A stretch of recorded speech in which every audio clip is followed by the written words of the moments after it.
Welcome back, Birdland, to another episode of Ravens Across the Pond. You'll see joining me tonight are the usual suspects, DT, Ollie, and you'll be pleased to know Richard hasn't had any whiskey tonight. So welcome to the show, guys. Hi, guys. Yo. Good to be here. And you will see an extra special guest in the top left-hand corner. If there's something this man doesn't know about fantasy football, it is not worth knowing. He supports the team from the right side of Hull in Super League. He is a proud supporter of the Alabama Crimson Tide. Phil, welcome to the show. Thank you for joining us. Oh, thanks for having me, boys. I'm absolutely buzzing for this. And I will just say, I was going to say it before we started and hit record. Like, I've watched every episode so far, right? And I cannot commend you guys enough on just how much you've all just kind of taken to this. Like, it's a great watch, great listen, and I'm buzzing to be here. Thank you very much. Yeah, cheers. Thank you. So obviously we're going to look ahead to the Browns game on Sunday night.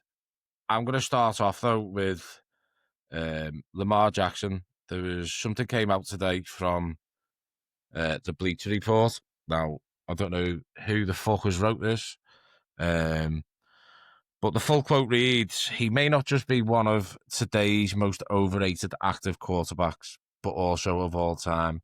His two-time MVP status is borderline fraudulent. His credentials don't measure up to legends who've won." He is obviously, of course, talking about a quarterback with the third highest passer rating in history. I didn't know Stevie Wonder wrote for the Bleacher Report. Didn't know the Bleacher Report provided Braille keyboards for their reporters. If they're using AI, I severely think they play for a premium service, because I mean, that's not even worth the paper it's written on or typed on. Thoughts on that one, guys, obviously, before we crack on looking ahead to the Browns game? Well, this is clearly nonsense, isn't it? And I mean, I think you have to ask, where is it all coming from? What is the purpose? I think Lamar Jackson has faced more criticism as a quarterback than anybody in the modern era. And there's very little reason for why that's been happening to him.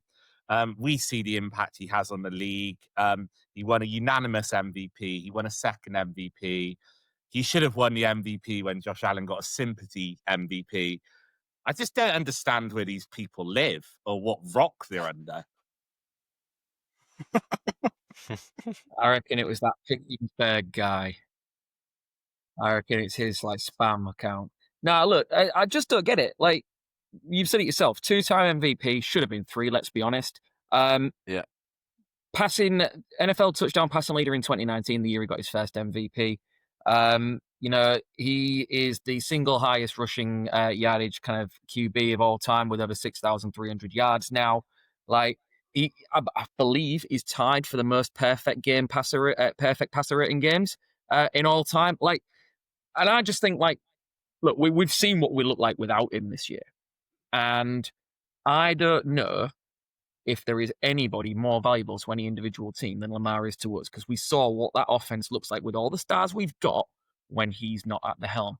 Like, the way he's redefined kind of the way he plays and what he does, like mechanically and as a thrower, it's ludicrous. It's spam. It's it's just made us all cross. Like, we're kicking off at each other now, and we're like, what, 2 minutes in, 3 minutes in? Yeah, I said on the pod on the other night about Lamar Jackson, because funny enough, we were talking about the MVP race. I put it out there that I quite fancied Drake May to be in the running, but I think it'd come down to that Ravens-Patriots game to kind of swing it on that one. But I did say that Lamar Jackson, as a quarterback, there is no franchise in the NFL this day and age that Lamar Jackson doesn't walk in straight as a starter, and he improves every single roster. And obviously, I'm not taking anything away from Patrick Mahomes, everything he's done in the game and that, but as a player who has kind of transcended the sport, and we all know that one thing he's missing, and he doesn't get his flowers when it comes to playoff games. But you look at Dan Marino, struggled an awful lot in playoffs. I just think it's just as everyone said, it's absolute nonsense. It's not worth the paper it's written on. Maybe that was Josh Allen's PA that wrote that piece. It's obviously just clearly rage bait, isn't it? It's someone who writes for the Bleacher Report. They're a bit annoyed that they can't write clickbait articles for a mainline news story saying that Madeleine McCann's been found. So they've got to get their clicks elsewhere by just trying to play on Lamar Jackson. And that's all it is. It's just rage bait. And we're all raging about it. So he's fucking won. So I hope he watches this and he feels good about himself, but he can fuck off. Ollie, have you got nothing to say, mate? It's a load of bollocks, mate. I think he gets a lot of shit because he's not like your traditional QB, is he? Like it all seems a little bit ad hoc. I mean, I'm not clued up on everything to do with football regarding like how plays work and everything, but it can seem a bit sporadic. I don't know whether that's why just people are saying he's sort of overrated. Is he just lucky at points? Obviously, he's fucking not. He's a fucking boss man. That's the technical term for it. But that's the only way I can see people, thinking like that. But yeah, a load of bollocks. Fuck The that same guy. guy probably thought he was overrated when he won a Heisman at Louisville. Do you know what I mean? Like, you don't keep getting that lucky. You get lucky because you're fucking good. It's a really fair point. Yeah. Yeah, I think that one sums that up. Just out of interest, who is the most overrated quarterback in the NFL? Good question. Should we create our own rage bait here? Patrick Mahomes, because he's a prick. There's my suggestion. Well, what about Joe Burrow? Why not? I mean, anyone can look good when you throw in to Jamar Chase and T. Higgins. Yeah, like Joe Flacco. Exactly. Sorry, Liam, I'm joking. I mean, if Joe Flacco can come in and throw for 38 points a game, is Joe Burrow all that good? We'll find out when he comes back against us in whatever week it is. Yeah, if he starts throwing for 60 points a game, then fair enough. Yeah, clip this, and then when they absolutely lay the smack down on us, we can play it for Ridge. There you go. Yeah. Phil, who are you having as the most overrated QB in the league? I think right now you've got to look at someone that's struggling and hasn't lived up to what they were expected to be. And Kyler Murray was expected to be the franchise savior of the Arizona Cardinals. Right now, he looks like their biggest problem because Jacoby Brissett's running their offense better than he is.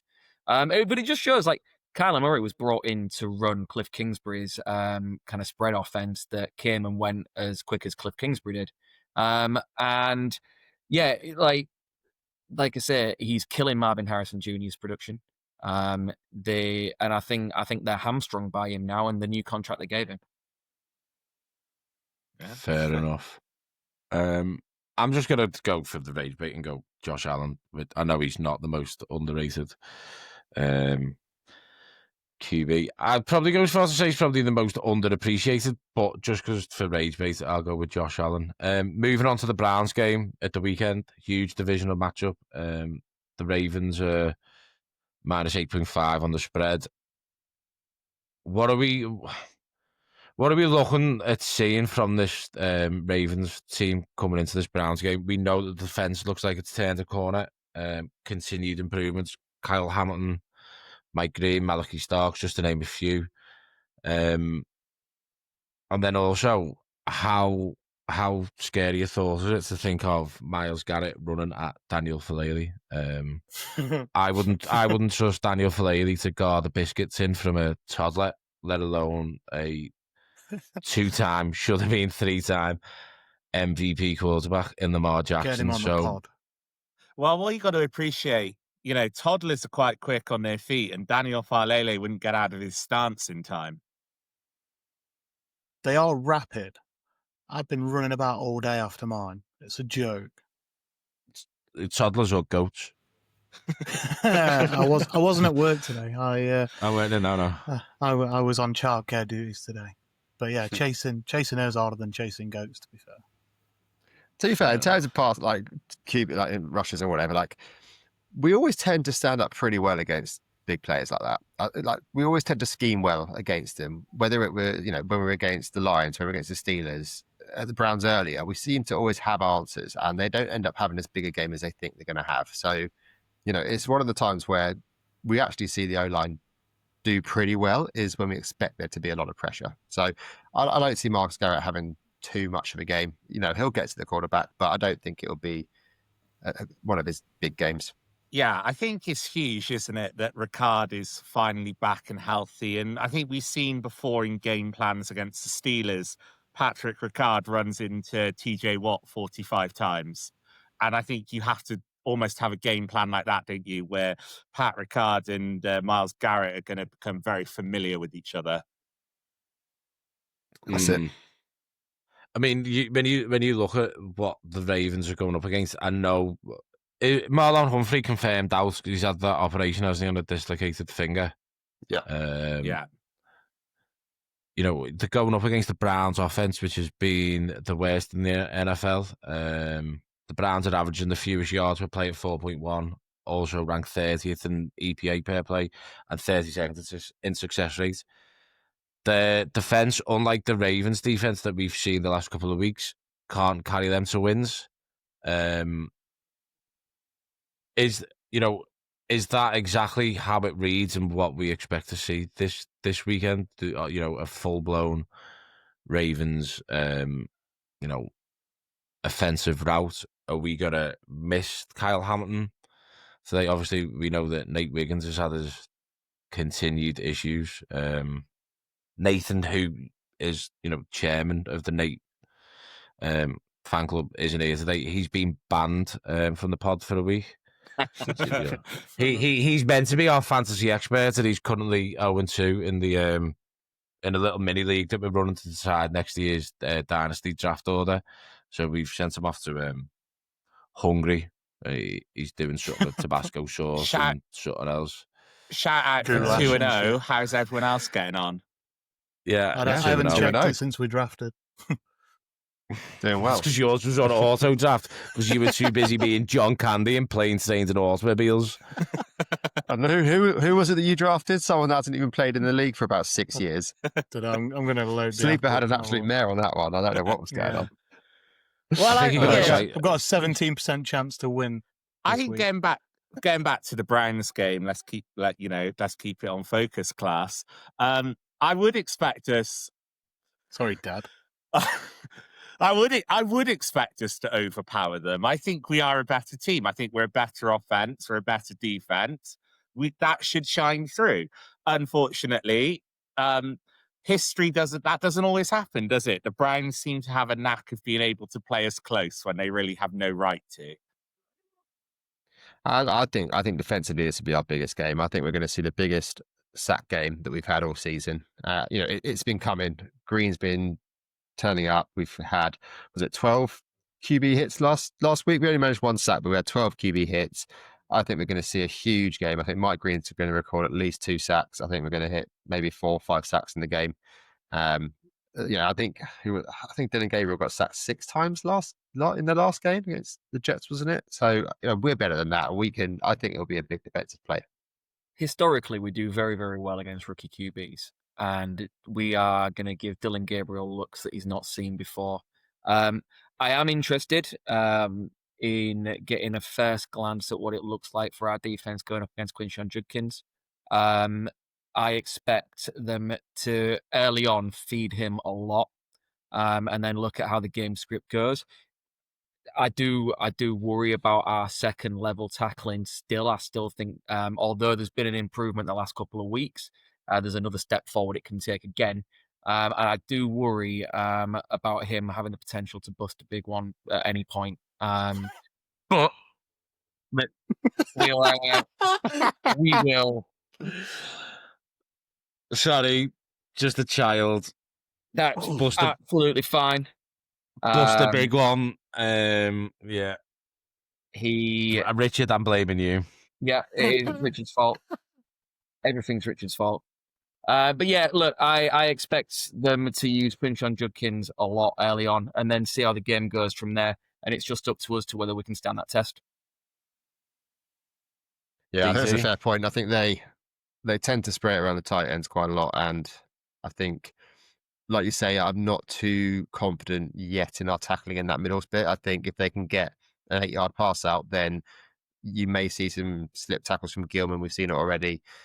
Starks will have to double down and close it down, but they can definitely move the chains like that if that's what they plan to do. And then obviously we're at risk with some of the deep balls. Then if Humphrey's out, with Jerry Jeudy had quite a few catches last week, so they've got some weapons, and I think they can use them. It's just we need to make a statement early on and just not give them any time to get those passes out. Before we just look into it a little bit deeper, do we see any way in which the Ravens lose this game? Yeah, I mean, we're going to have a double-digit lead, and in the final 2 minutes, ship 35 points. A man of optimism as always. No, I mean that's how we lose games, though, isn't it? We don't tend to lose a close game. We just collapse. I don't see that happening in this one. I don't see us losing this game personally. No, I don't. No. I think we're going to win. I think we're the better team. The only way we win is if Cedric Tillman goes for 100. Phil, looking at this with your fantasy head on, we all know that you're the fantasy expert from within our community. Who are you looking at? Kind of both sides of the from both teams here that could be potential movers and shakers. I think I already mentioned Quinshon Judkins. I expect them to feed him a lot early. The only way he doesn't have a significant contribution is if the game script gets away from them early and they have no choice but to go to the pass. Jerry Jeudy took a lot of targets last week, but it's the first time he's done anything all season, and I would back us to shut him back down. For us, I think this is a tight end game. I don't want to have to rely on Zay Flowers when he's probably going to get covered all over the field by Denzel Ward. I would much prefer us to have the Isaiah Likely breakout game that has been threatening since Lamar Jackson came back into the fold. But yeah, I think this is one where our tight ends take the game. I can't even remember what I was going to ask next there. Great job, Thomas. Mine's gone absolutely blank. Well, I'll jump in while you're thinking. Could be a while, mate. I hope we've got 5 minutes because let's Phil, as a cover, like, what do you make of the Ravens tight end room for fantasy purposes? Because it feels like it's anyone's guess who's going to score a touchdown or get a long catch on any given week. Yeah, I think you've got to take it matchup dependent week by week. Like Mark Andrews has long been, a set start tight end, but not anymore. Because we know full well that depending on what we're up against, it might be a Zay Flowers game, it might be a Derrick Henry game, it might be a Mark Andrews game. Like what you do know though is that now he's back, you can rely on Mark Andrews to do that work in the red zone.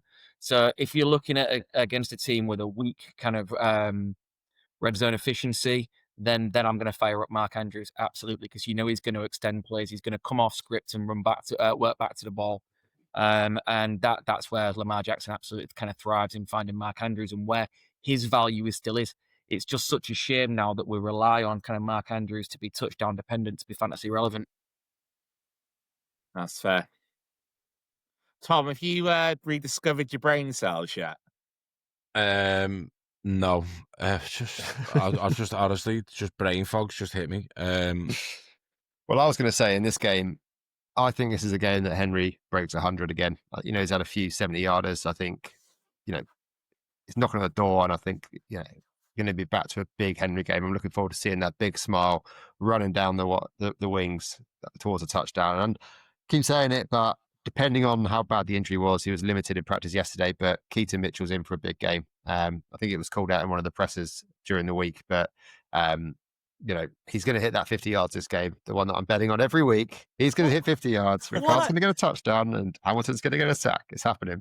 What I don't understand, actually, the operation of a football game, who's, player personnel groups, we've got a player playing really well. Let's like feed them, give them a few more snaps. I feel like we see this a lot.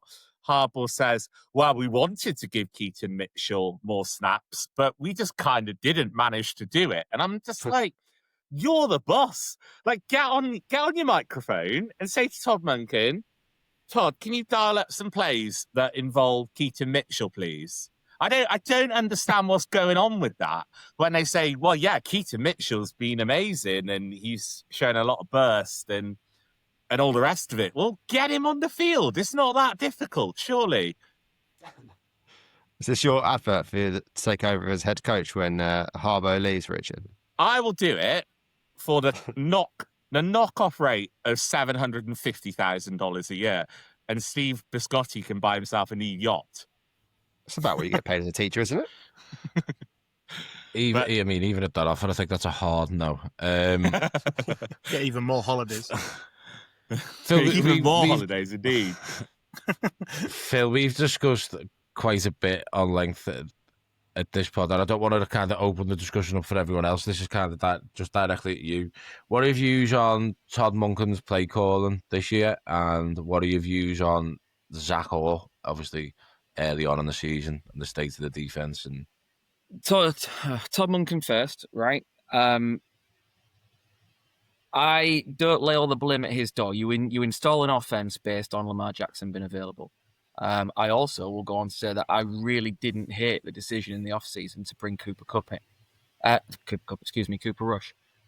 I thought that taking a backup with an experience of winning games in the NFL on the off chance you might need him, it's like your home insurance. You pay for a good home insurance in the hope that you never fucking need it.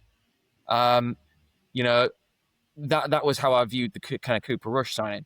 But what you realize is just how much our offense needs Lamar Jackson. Regardless, I thought that the play calling in Jackson's absence showed his value more than anything wrong with the scheme, because Cooper Rush being on the field telegraphed when Derrick Henry was going to run. Whereas Lamar Jackson and his ability to use the RPO keeps that much more honest. What you can't do is install a brand new offense for your backup QB for the 2 or 3 weeks that he was going to be missing. And you saw immediately the same play calling, but this play calling took an immediate uptick when Tyler Huntley, who has a skill set more like Lamar Jackson's, was in the game instead of Cooper Rush. It's the same plays being called. It's the same offensive scheme and design. It's just about having the bodies and the guys to run it. And I think that stood out like a sore thumb in the time that Lamar was missing. In regards to Zach Orr, it's exposed perhaps a naivety. But he was brought in to do the job for a reason. I would challenge you to find someone better out there mid-season. So everyone's saying sack him. Like my thing would be, where do you go that is better than what you've got? But I concede there needs to be some kind of development. What I would say is, how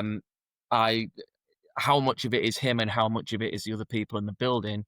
But post the Adafeowa trade, bringing obviously Gilman back the other way, everyone's talked at length about how Gilman's usage has been allowed to free up Kyle Hamilton. Well, it's Zach Orr who is the figurehead of these improvements as well. So he's got to be given his credit where it's due as well, although he's easy not when things weren't working early on. Well, I was wondering on that, and I don't know what people's thoughts are. And I'm a really vocal Zach Orr fan. Those, people who've seen various messages and things will see that. Why do you think it seems to go wrong at the start of the season and take 6 or 7 games to sort itself out? Is there any reason behind that?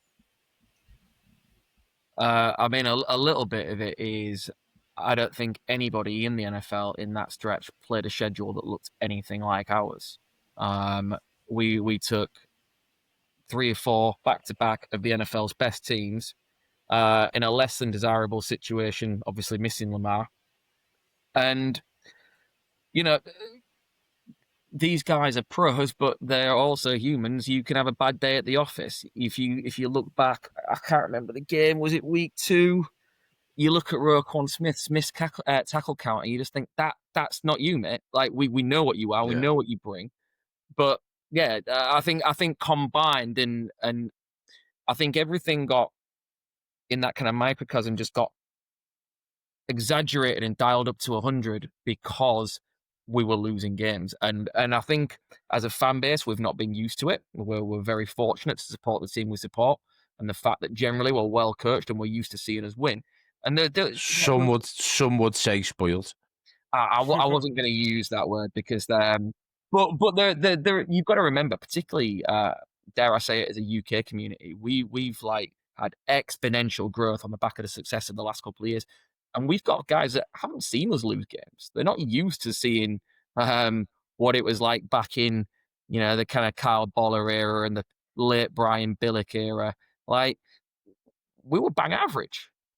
And it's been new to a lot of people. But I just think that it was compounded by a brutal schedule, some unfortunate injuries.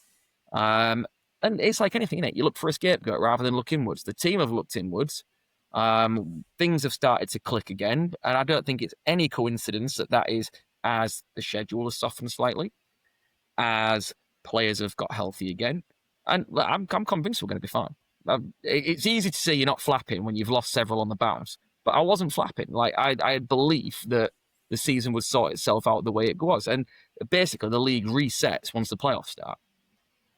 Well, I think it's to your point on the offense in terms of losing Lamar Jackson. I think we lost players that forced Orr to change what he wanted to do on defense.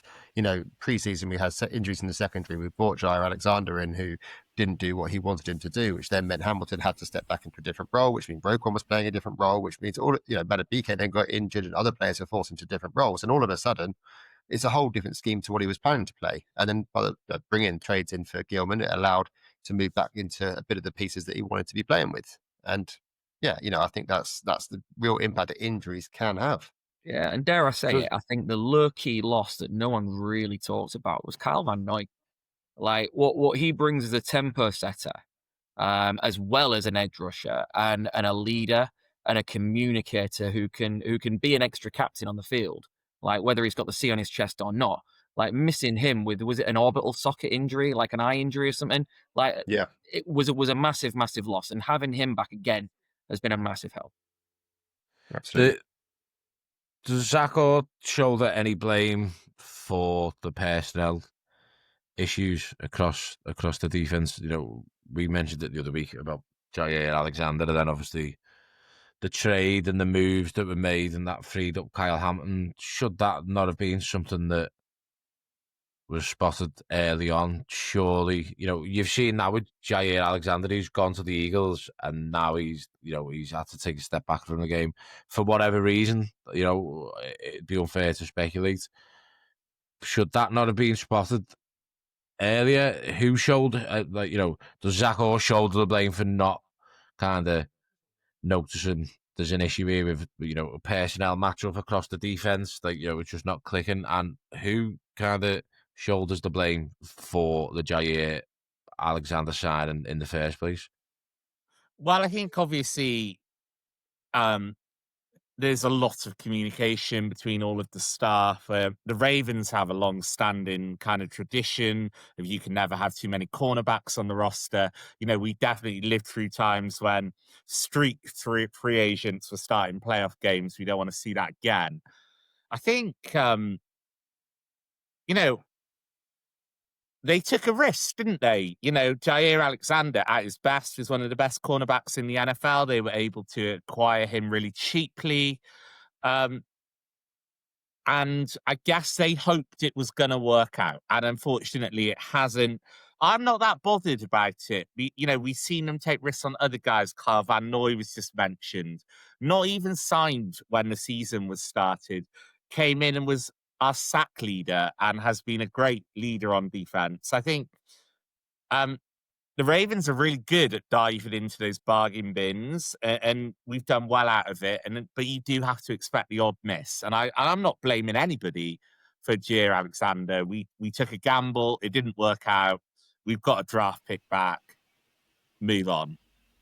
No, it was a move we made, and I think part of it, just on that as a last point, he was a big, Lamar Jackson was a big fan of his. He was a big friend of him from college, so that I think probably played a big part in picking him up anyway. And maybe we wouldn't have even picked him up if it wasn't for the injuries we had. We had two of our rookie cornerbacks or early cornerbacks in the second week of preseason go injured.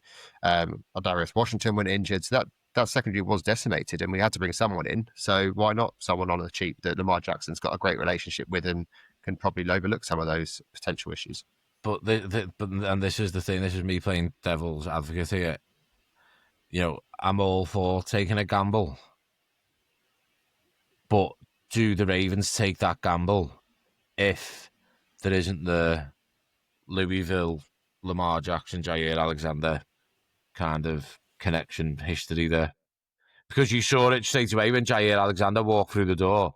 First person, Eric DeCosta and John Harbaugh took him to see was Lamar Jackson. Do they take that gamble and sign him, regardless of how much money it was, whether it was on the cheap or not? Do they look at that and go, he's the one who's going to come in and bolster our defense and give us what we need? If it wasn't for Lamar Jackson, I don't think they sign Jair Alexander if Lamar Jackson isn't a Raven. I think you might be right. I think maybe they don't, but you've got to look at the big picture. The health was an issue. We knew the health was an issue. He's played something like 12 games across 2 seasons, obviously before joining us. However, at his best, when he was playing full seasons, he was one of the most elite shutdown corners in the league, and you've got to believe that Eric DeCosta had run the numbers well enough to decide that as a calculated risk, if you can get him healthy and get him back to what he was, then it was an investment worthwhile. Even to have him in the room around Nate Wiggins, a young player full of potential who just needs showing the way. That means not listening to Marlon all the time. It was a gamble that I am sure will have done just as much for TJ Tampa, who missed his rookie season, and all the other young guys in the room, even if we didn't actually get the best of him on the field. And when you look at cutting the losses, I mean, he only actually played one game before he was a healthy scratch most weeks. So nothing ventured, nothing gained, and you've got the vast majority of the capital you spent on him back anyway. Yeah. Fair enough. Ollie, are you still with us? Yeah, man. I'm just listening. I feel like I'm watching the podcast in real time. It's like he's a guest. It's like he's one of a guest that's won a special prize to come and be a little audience member on the pod. Just to sit. No, it's dead interesting. Ollie, the Make-A-Wish Foundation kid. He already won a free trip to New York this year, so now he's got a free trip to the pod as well. We might be getting that money back soon, actually. That's quite handy. So we've had some questions, haven't we? Before we get on to them questions for Phil, and Phil talks us through some fantasy football score predictions. Not one of us has got one right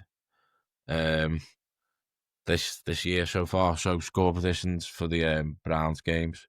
Ollie, I'll go with you first because it'll probably be daft, and then we can all improve on that. Absurd.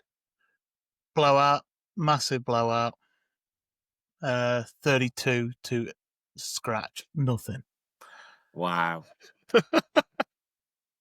Domination. And when I get that correct, you can all get a t-shirt with my face on it saying, this guy was right, I was not. This guy loves domination. Out of context, that's going to sound bad. Well, out of context is the thing to do, by all accounts. DZ, score prediction. I'm going 38-13.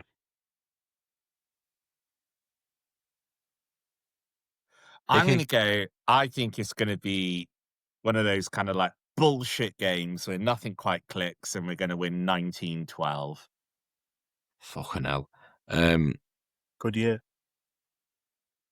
I'm gonna Not if I'm you're gonna a go passenger with on the Titanic. I'm gonna go with same You're same meant to be talking prediction about I went tanks. for. I'm going to go for the same prediction I went for against the Vikings. I'm going to go 44-13 Ravens. Phil, come on. Go on. I'm going to go 31-17 Ravens. There you go. Excellent. Can't wait for us to not use any of these clips. I've done these 4 clips to post on socials, and not one of the score predictions has gone on there. So, yeah, obviously, regular listeners to the show will realise that Nathan isn't with us. Did touch on it earlier on. He's been suspended from the pod for a week. He's meant to be our so-called fantasy football expert. What we've seen of him the last couple of weeks has been nothing short of shite. Tom, are you saying this because you have Brock Purdy in your team this week? Not Brock Purdy, Brock No, Bowers. Brock Bowers, After he not Brock gave him his Purdy. after he gave him his flowers, and he went and scored. What did he score? 49 4. points last week. 4, and then he yeah. went and scored 4 this weekend. Resulted in me being knocked out of the PoshPlaysFF UK Ravens Cup in the semi-finals. It's quite Everton, though, isn't it? Falling short of the mark. Oh, no, you got a lot further than Everton normally do, to be fair. Yeah. Yeah, fucking hell. Pick a man well Richard. down, Richard. I know. Yeah, I only scored 112 points this week. So, Phil, you can take us. If Nathan was here this week, I'd change the name and it was going to be Fantasy Fuck Up. But you can take us through Fantasy Fuck Up. So, give us, your 5 kind of must starts this week and reasons why. I know you've done your research, so I'm intrigued. There's a lot of us that obviously we all play fantasy football. Some better than others. Yeah, I was going to say that. Right. First and foremost, I think this is a must-start game. Dare I say it? If you play Superflex, you cannot go wrong this week with starting Aaron Rodgers. And I know that's dirty on a Ravens podcast, but he's playing the Bengals D, and I trust Aaron Rodgers to carve them up and put them to the sword. He hasn't got the greatest supporting cast, but if you play PPR leagues or 6-point touchdown leagues, I would expect them to put up a cricket score against that Bengals D at the moment. In fact, just week to week, general advice, like if you can find a flex on waivers, like if you're playing redraft, have a look, see whoever's playing against the Bengals and see if you can snatch up their QB off waivers. Again, you're looking for favorable matchups, and at the moment, Tennessee are another defense that cannot stop. They're like a fucking bow-legged kid trying to stop a pig. Like, honestly, it's not happening. Like, their run defense again in particular is awful. Houston are bang on form, and we've seen today that CJ Stroud is going to be missing this weekend, which means Davis Mills gets the start. So therefore, I would absolutely look for a heavy staple of the running backs from Houston. And right now, as the season progresses, Woody Marks is taking more of the ownership from Nick Chubb. I think Woody Marks is in for a pretty mean game as well. So if you've got him or you can see him on waivers, fire him up. Just touching on Tennessee, were you surprised to see the Ravens not go in for Ziegler at the deadline? And no, rookie QB, you want to protect the QB. We had that discussion. I think we said a 5th would have got it done. We know how many 5th rounders the Ravens have in 26. Were you surprised by that, or was that not something that you could see happening? You've got to... from the outside looking in, it makes sense. It makes all the sense in the world, right? I don't think Kevin Zeitler was particularly pleased with the way the team chose not to renew him. And I wonder if there's more to it than what we perhaps know. Because he would have been the perfect candidate. But hey, who knows? He is a heck of a guard. He's a heck of a player. He would have made our situation so much better. Like, you've just got to think there was something more to it. Okay. You can carry on with fantasy fuck up now. Go on. I'll give you one more. And again, if you're looking for favourable matchups, coming off a massive performance last week for the Miami Dolphins, Devon Achane again this week gets a really favourable matchup against a Washington defense that again is having significant troubles. With Tyreek Hill out, like, this offense really runs through Achane. He is an absolute PPR gem at the moment. Like, he scored 44.5 points last week, RB2, behind like the absolute monster of a game Jonathan Taylor had. And again, he gets that nice matchup again this week. Look for him to have another big week playing PPR leagues. Who's been the most disappointing player for fantasy football this year? I mean, that all depends on cost, doesn't it? It depends on what you pay for them. And so if you play a redraft, like, and it's super flex day, like, most people go quarterback early, which means you've got to look at the availability of those early round picks. So if you invested an early round pick in Joe Burrow, you're going to be absolutely kicking yourself. But equally, you might argue it's not Joe Burrow's fault that he's hurt. Again, at cost, you've got to say that Jaden Daniels has not hit the heights that he promised last year. Now, if you play Dynasty, like, you're not worried about your investment. You feel like your investment's fairly sound. But if you play a redraft, you will have taken him amongst those first QBs, and you've definitely not got the return. Non-QB, I think you've got to say Brian Thomas Jr. Last season promised so much, and this year he has just looked like a shadow of what he was last year. On Jaden Daniels, I'm a huge fan of Jaden Daniels. The injury last week was, I know it's just non-throwing on, but it turned my stomach. Do you think with Jaden Daniels that is just a kind of second season slump? You know, there's a lot more tape on him. Everyone around the league is seeing him, and it's just, you know, that is the be all and end all of it this season, and expecting to come back next year. I think the Washington ownership have learned a lot about how to support a young QB, because they're not going to be able to support him effectively and get him to where they need to be by signing every geriatric free agent that there is. Like, you look at the average age of what they brought in around him, like yes, surround him with experience, but actually what he needs is some kind of dynamism to actually help him.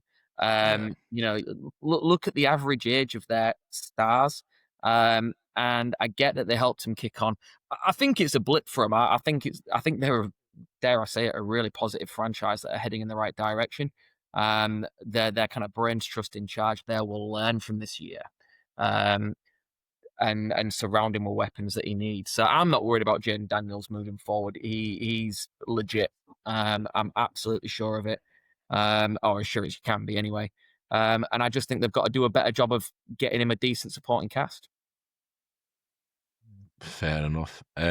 We've had some questions in, Phil, from the community. Before we touch on college football and the draft in 26, Ollie, do you want to go ahead with one of the questions? Yeah, man. So someone has kindly written in, and just getting it up. Written in, like The question up. Written it up pigeon. to the PO box. Is that a pod in 1996? It's actually Blue Peter we're presenting here. Fucking hell, Yeah, Gil we'll send Dando's still alive. We'll send him a badge through the post. Operation U-Tree's not caught rich yet. Oh, Sorry, Rick. I don't have crazy coloured hair. I'm presenting got much hair at the prime-time moment. BBC programmes. So, someone's asked, I'm not sure who it was, there's no name on it. Which position at college do you see as the most consistently successful at passing through into the NFL? And which position struggles to get consistent players? That's written funny. They'd also be interested to know why you think they struggle.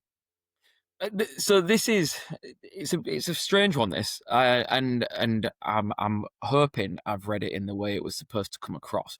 But the draft happens every year, and NFL players get drafted and maintain their positions in the league. So I'm assuming this is more about hit rate.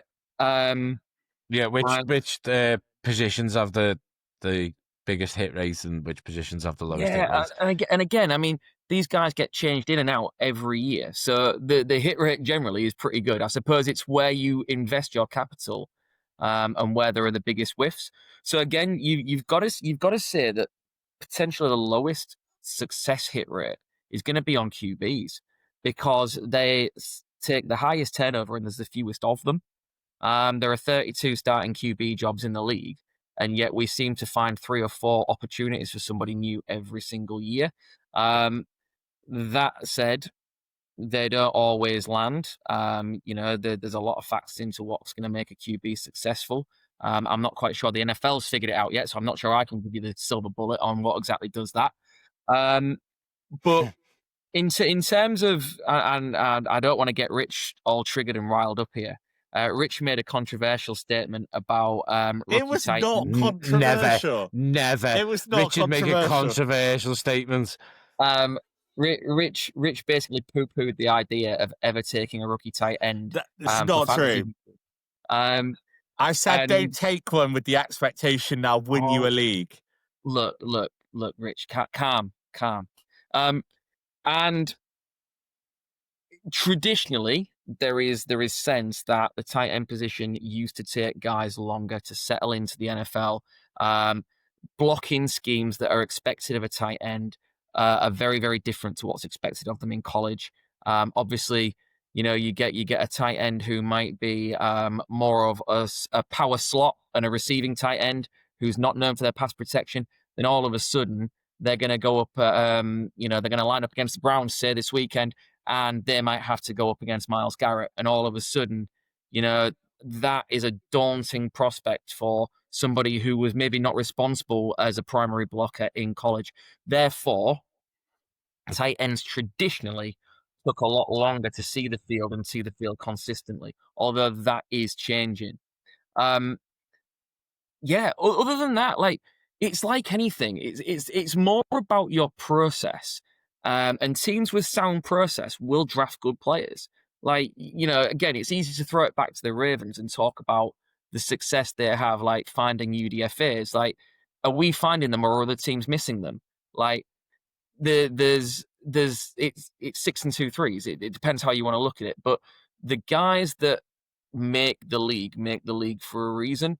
It's just everyone views a bust on where you invested your capital, rather than whether or not the player makes the league. Because any player who makes the NFL is a hit. You just view the hit by the impact you expect based on the capital you spend. And I'm not sure any of the 32 teams have figured that science out entirely. Phil, I was just thinking, actually, very good answer. I enjoy your content that you put out. Is this a good time for you to tell our listeners where they can find your content if they're interested in your answers and things that you write about? I appreciate that, mate. Well, firstly, there's my Twitter handle, which is on your screen at the moment, PoshPlaysFF, where I do a lot of my day-to-day, just whatever thought comes into my head, out it goes. And then if I have an itch to scratch, so I had an itch to scratch the other week about whether or not teams bust QBs or QBs are busts, or whether it's there's any factor in the team they're drafted to that doesn't help. So I kind of had a little bit of a thought piece, and off I went on a tangent and wrote some thoughts down. I'm a maths teacher by day and a bit of a nerd, so I love a spreadsheet. So I got the Google sheet out and was charting some stuff. And so if I ever get like that, I post it on my blog, but you'll always find what goes on there via my X page. But my main content, written content weekly for the fabulous Seth at In Between Media. And then for fantasy football content, I'm now delighted to say that I'm in the fold with the awesome Mags and his Dynasty Hot Seat team. So we will drop every second Friday on YouTube. We have a big show coming tomorrow on the college wide receiver landscape. So anyone listening to this who thinks we need to draft a receiver every year, we'll give you the lowdown on who we should be looking at over the next 3 years. Isn't that EDC? Yeah. Well, if he's watching this, which why wouldn't he be? He can go see what two random blokes from Yorkshire think about what he should do with his wide receiver picks for the next 3 years. A rumor is Todd Monken listens, so it's not out the realms for EDC to listen to. I've actually got all my notes in the front of my pants, a bit like Monken does. Good. Hopefully that's not how you teach. Hopefully you do more with your notes than he does with his play calls. Do you want to do the other one, DC? Which one was this? Sorry. In fact, I'll do this one. You do the one I put in the WhatsApp group. So this is from Oliver.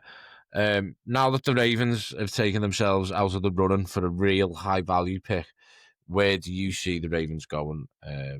I think he said, Phil said before, that the class was weak for O-line, but strong for IDL. Where do you see the Ravens going in the draft? Yeah, so this will be massively determined by where we pick and what's on the board. I know that sounds obvious, but that's the way Eric DeCosta plays. He's not going to lock himself into a position if the value's not there.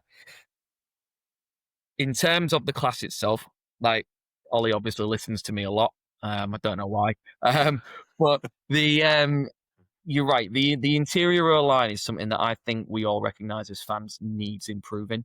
Right now, the depth is certainly not there. There's not a guy that I would take in the first round, maybe not even before the back end of the second round. The thing about guards in particular on the inside of the offensive line is we either have a standout guy whose tape pops and everyone knows about them, or guys emerge when it gets to the kind of bowl season, the Senior Bowl, the Shrine Bowl. Like, if I give you an example of a guy like Gray Zabel, nobody knew about Gray Zabel. He was playing FCS football, which is like, imagine the conference, basically, or the National League version of college football. Like, that was the level he was playing last year. He got an invite to the Senior Bowl, and he was putting kind of 5-star and first-round defensive line prospects on their ass in 1v1s. And all of a sudden, everyone was like, who's this guy? So they tried him at guard, they tried him at center, they tried him at tackle, they tried him across all 5 positions, and he excelled and ended up, getting draft stock that he deserved. And he's not put a foot wrong, really, since he got into the league. So there is chance for guys to emerge. But right now, there is absolutely nobody I'd hang my hat on based on the tape we've seen through the first half of the college season. That said, obviously, there's a distinct possibility, like, depending on what you make from John Harbaugh's injury reports and his press conferences regarding player injuries, like Nnamdi Madubuike might have, he might not have a neck anymore, or he might just have like a damaged toenail. Like, we really, really don't know the severity of his injury based on what Harbs has kind of come out and said, and we're naturally all fearing the worst. First and all, I hope Madubuike is okay, because you don't replace that easily. However, it is a really, really deep defensive tackle class. There are several guys that I would expect to get drafted in the first round. I mean, everyone's going to talk to you about Peter Woods. Peter Woods at Clemson, even though Clemson's season has been an absolute disaster, Peter Woods is a top 5 pick, top 5 talent. Where interior pass rush matters so much now. He's the gold standard in college football for interior pass rush. Sorry, go on. I was going to just ask you, talking about the interior defensive line class there. One of the big questions for the Ravens this year, are we going to re-sign Travis Jones? Obviously, he's kind of started to break out in the last couple of weeks. Probably expect him to have a big contract.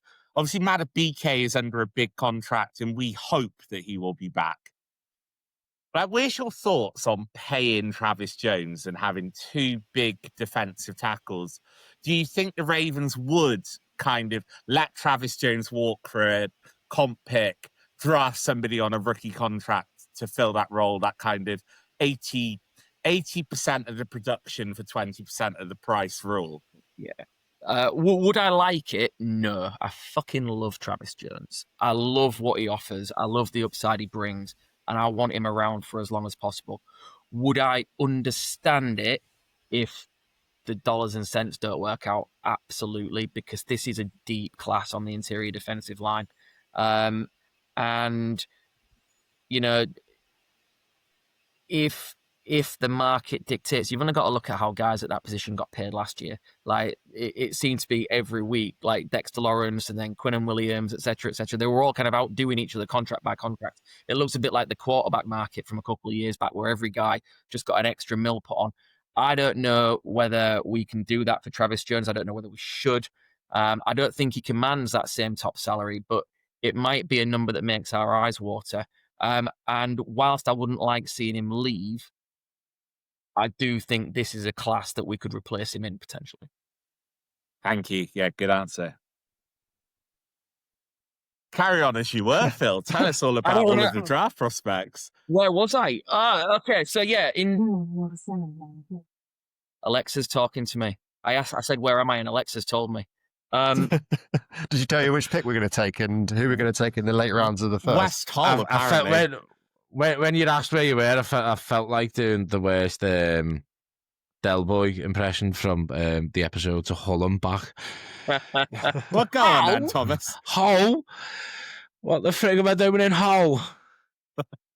That's going to go down with our American listeners. No, where was I before Rich derailed me?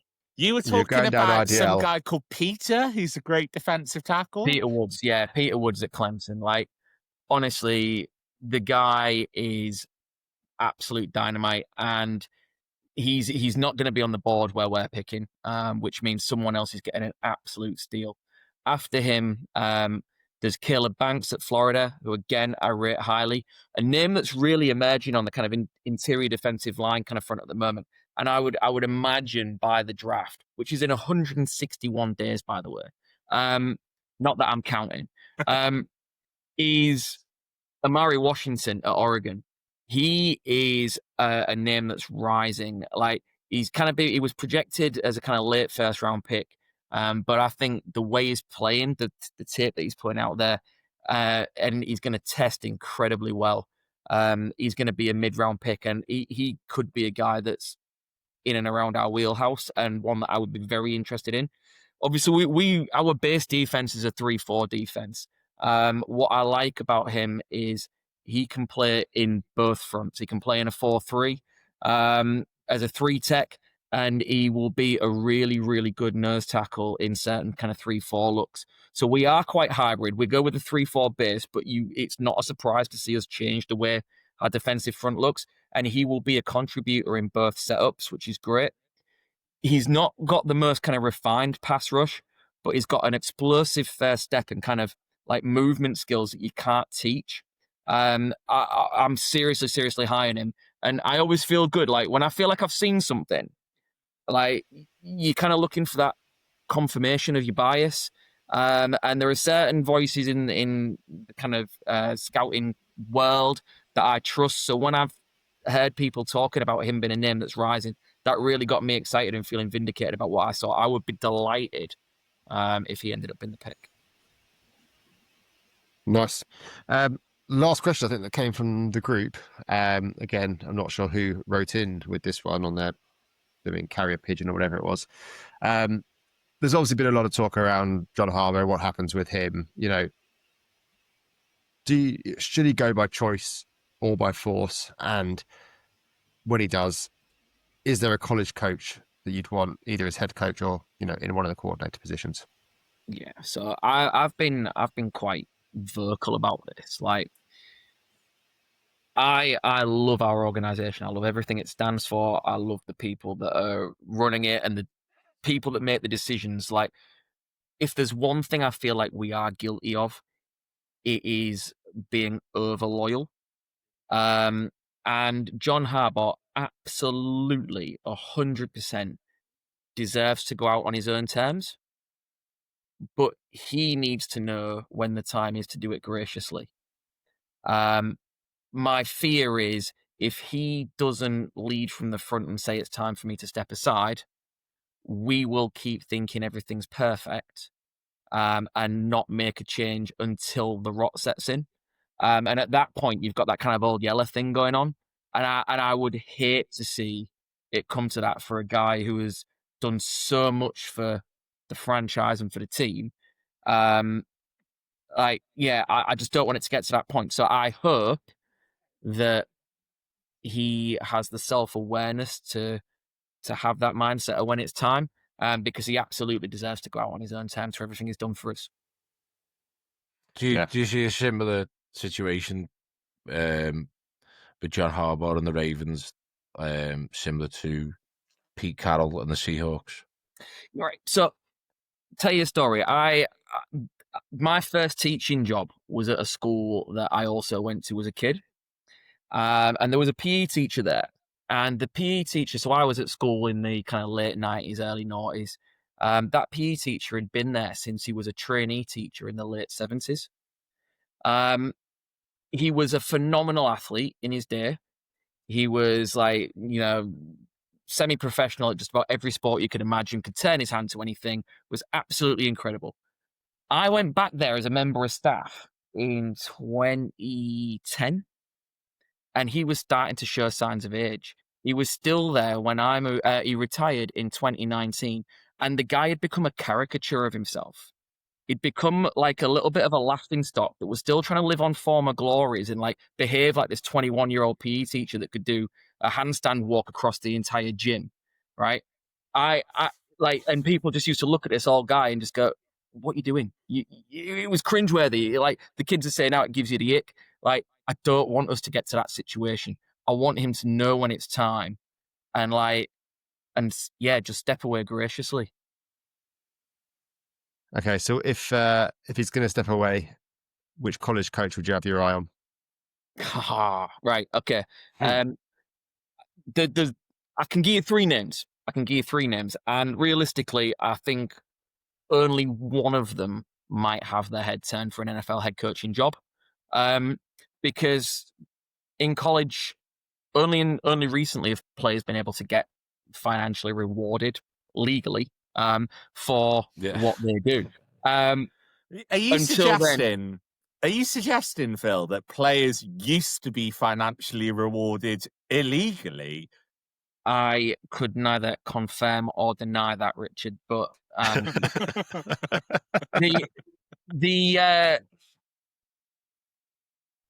guy that I would want. So basically, the thing about college football head coaches is they are paid a small fortune. Their salary far outweighs the earnings of an NFL head coach. You've got to look at two of the guys that have been sacked this year, high-profile coaches in Brian Kelly at LSU and James Franklin at Penn State, who have got like contract settlements of like over $50 million.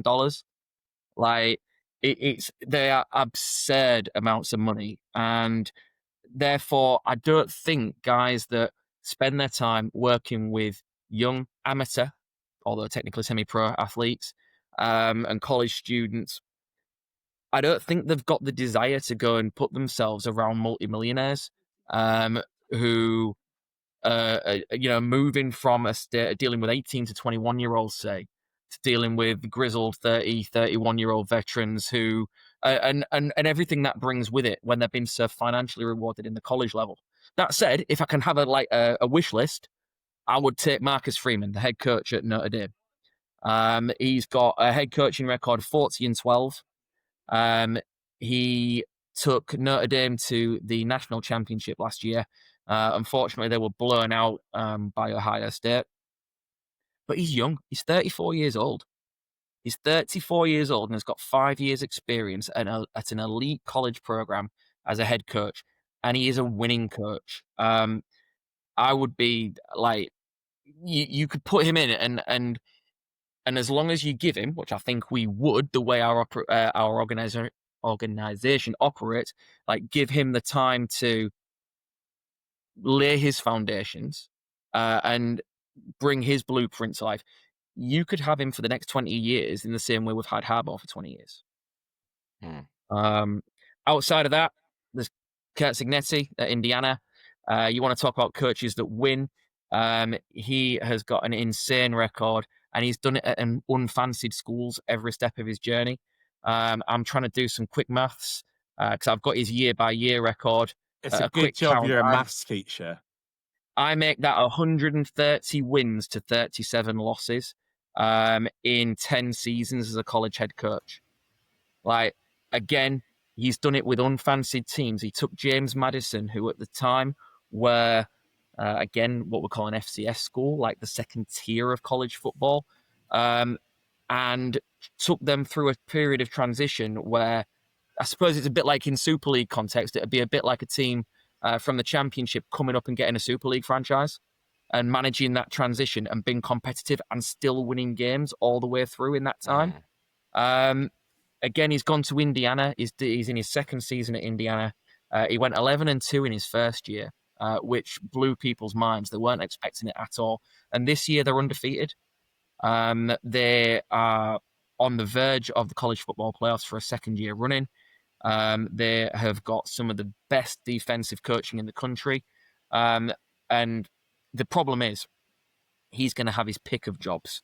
Like, Indiana have already renewed his contract amid interest from other kind of more profile colleges. I don't think he'd want to take the pay cut to come to the NFL. Fair play. It's when you talk about the Notre Dame coach being 34 and already been there for 5 years that really puts your life into perspective sometimes when you're a gentleman that's older than that guy.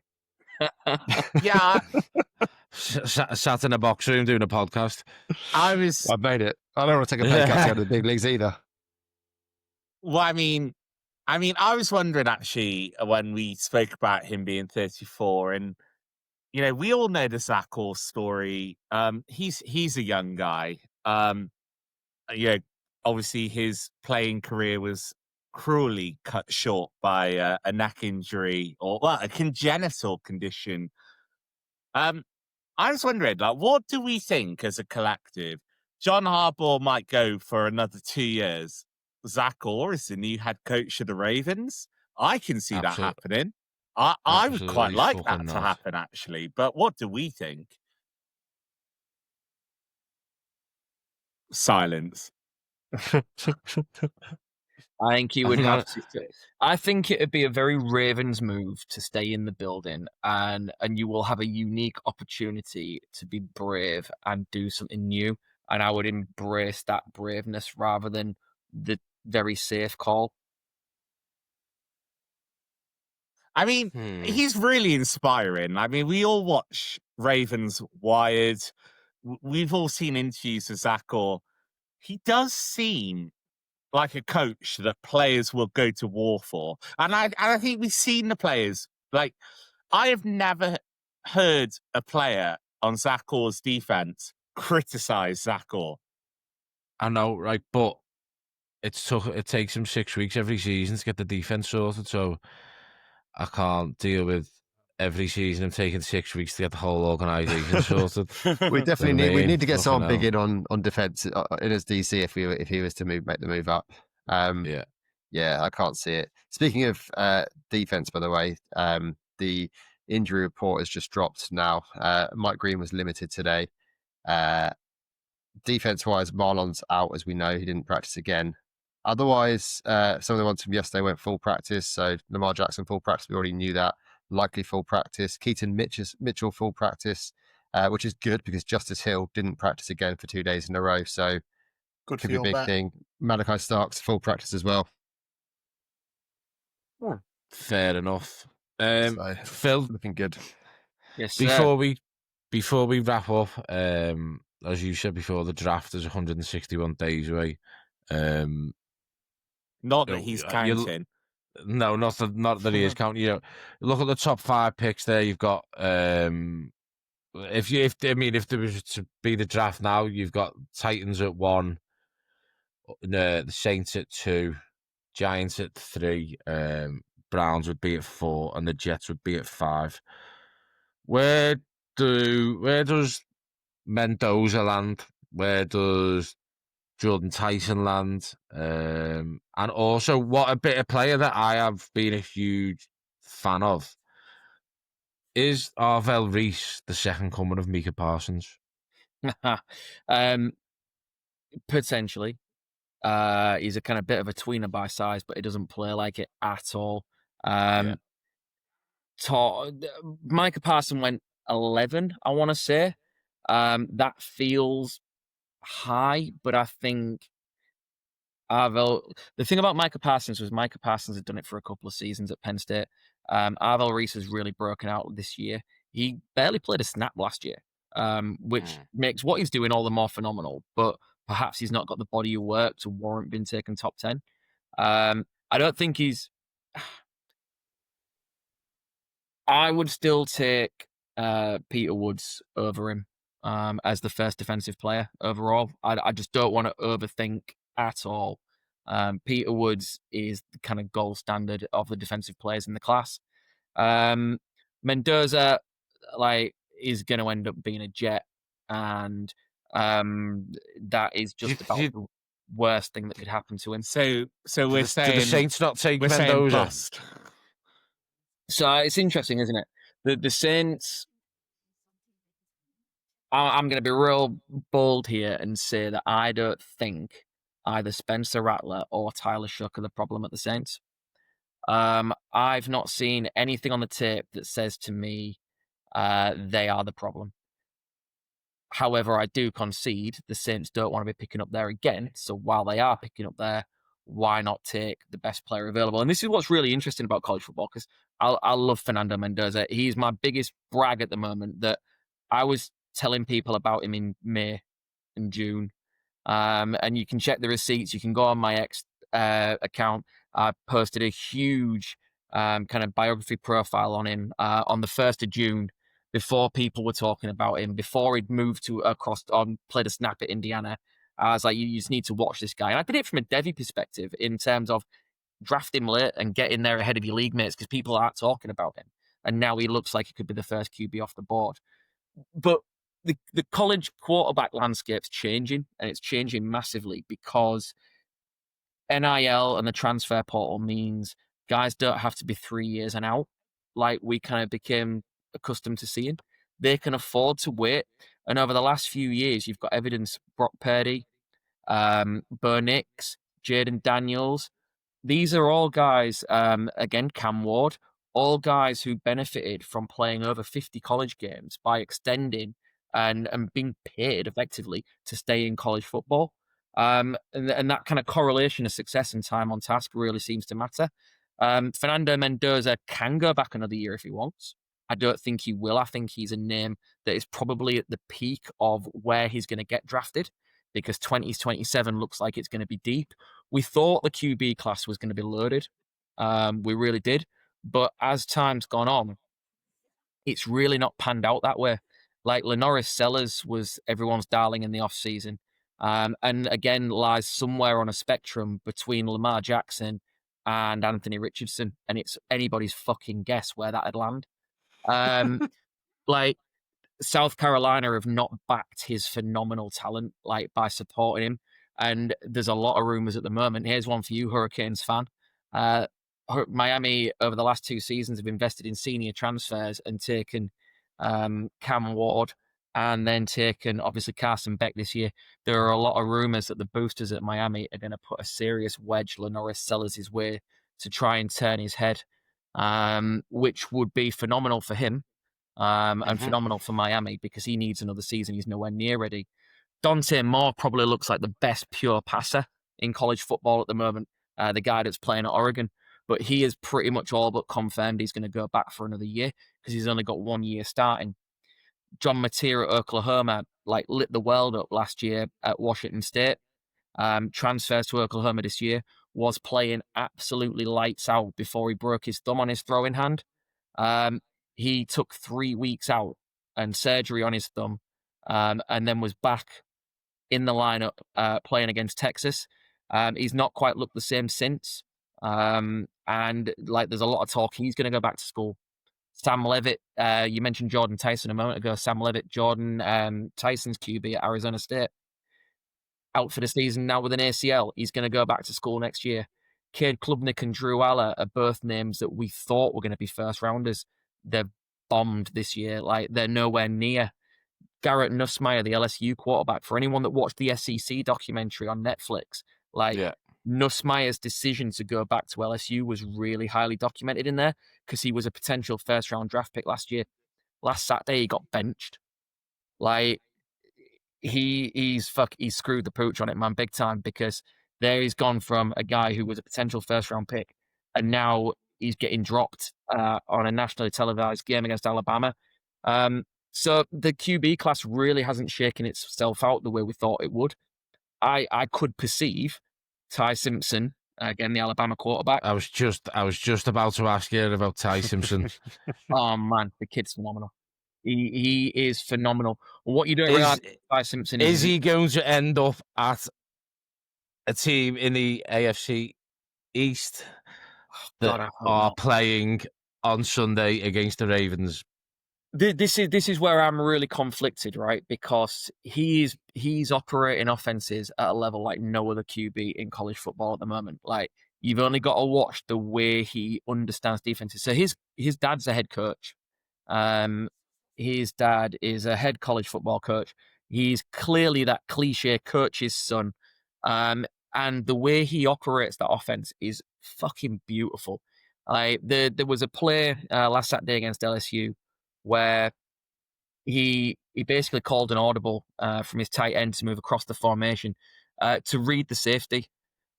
He watched the safety kind of bite down onto the man and realized they were in man coverage and changed the protection, changed the play, changed the scheme, and hit a 15-yard out. Like, everything about it, you don't see college kids perform at that level, like, with that kind of level of thought. Like, there was that clip on the last year, and massive respect to Jackson Dart. I love him. But there was the massive clip, I don't know if you saw it, the John Gruden clip, where he was like talking to him about like his pre-snap cadence, and he was like, "Oh, I just clap." Like, and Gruden couldn't quite believe it. Ty Simpson in a quarterback with the clap. He knows like, but then, so like, I do think he would be the best quarterback if he were to enter. But there's a little bit of me that then is selfish about the fact that he's not got the starting experience, even though he's a fourth year kind of player. This is only his first year as a starter. That said, we've got a really, really talented freshman sat behind him at Alabama. If Ty Simpson decides to go back, we might lose that kid in the transfer portal. Like, so it swings and roundabouts. Like, it's what's best for Alabama, what's best for the player. The Jets isn't what's best for him, and that's what's likely. We've been chatting for an hour and 20 minutes. Phil, before we do go, we've asked you plenty of questions. Have you got any questions for us? Yeah. Rich, can you explain your drinking with Jim Harbaugh faux pas? I don't think that was a faux pas. I think people didn't. It went down like a lead balloon, but because it was a shit secret. Standard for me. But no, I just thought of any former Raven, like, Jim Harbaugh is one of the craziest guys that I know, and that night could go anywhere. When you say you know him, like, how do you know him? Do you know what I mean? Were you stealing signs for him, mate, at Michigan as well? We actually think there might be a new segment where Rich turns Raven players into movie plots. So I want to know which former Raven would you trust to take the ring to Mordor? Wow. I do trust Travis Jones to open the Temple of Doom. That's a different film, mate. Can we just send Daniel Farley and he couldn't make it was meant to be? Yeah. And you did have something wrote on Daniel Flaherty, did you, on the reasons why you drive him anywhere? Yeah, like, so he's out of contract in the off season, like, and so a lot of people are wanting us to look at guards, and I've already kind of touched on why it's maybe.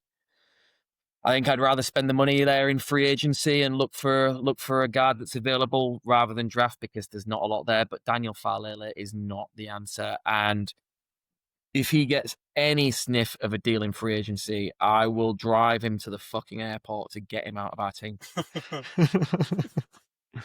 And finally, to finish off, what are your thoughts on LSU?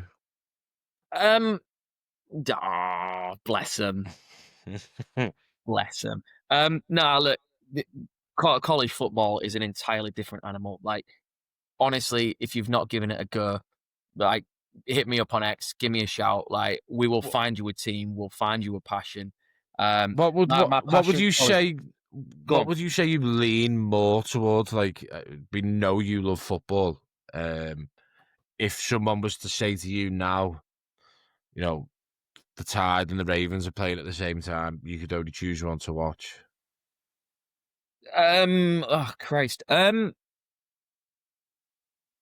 can catch the full replay of the Ravens game on DAZN and just put the chats on mute.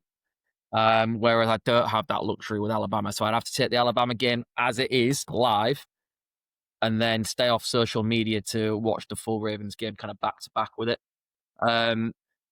It's weird because like everything came from loving the Ravens first. That's first and foremost. Like I'd never really taken college football in, like until I was a Ravens nut, and I was fascinated by Ozzie Newsome always going back to Alabama to draft. So that's that. Like I had a little bit of a fascination with the draft first, and how Ozzie always seemed to nail it, and like had the reputation for being amazing in the draft, which opened my eyes to Alabama, and then fucking Nick Saban, who's like my spirit animal. And then like yeah, from there I have this sick habit to like want to be really fucking thorough about anything I do. So it wasn't good enough just to like look it up. I had to know about it. Like I can't be a casual. I've got to be like there's some kind of trigger in my brain that goes, you can't stop looking at this now until you're really fucking involved. Yeah. So yeah, but yeah, to answer your question, it all comes from loving the Ravens first. Fair enough. Richard's just put me off with a message. He's just put in the WhatsApp chat there. Phil, thank you very much. I've enjoyed having you on. Pleasure. I hope the rest of the hosts have. Richard, you're a dickhead. I'm trying to work out what film he's on. Richard's just I'm trying to wrap up a podcast. Causing chaos as ever, but I know we've loved having you on, Phil, and I'm sure this is the first of like many interactions. You're going to be an honoured guest on this podcast. Whenever you need me, just give me a shout. As long as you'd come back on, mate. Hopefully, Hull FC win something next year. Do something. Richard, honestly, you just throw me right off course, you know. That's a good fact for the end of the pod. Thomas, you were going to say, I've been Tom, this has been the rest of them. So I've been Thomas, they've been Ollie, DT. Richard's top tip of the day is don't let it hit your tongue. Phil, thank you for joining us. We'll see you on the next one, guys. Thank you very much. See you later, everyone. Thank you, everyone. Bye.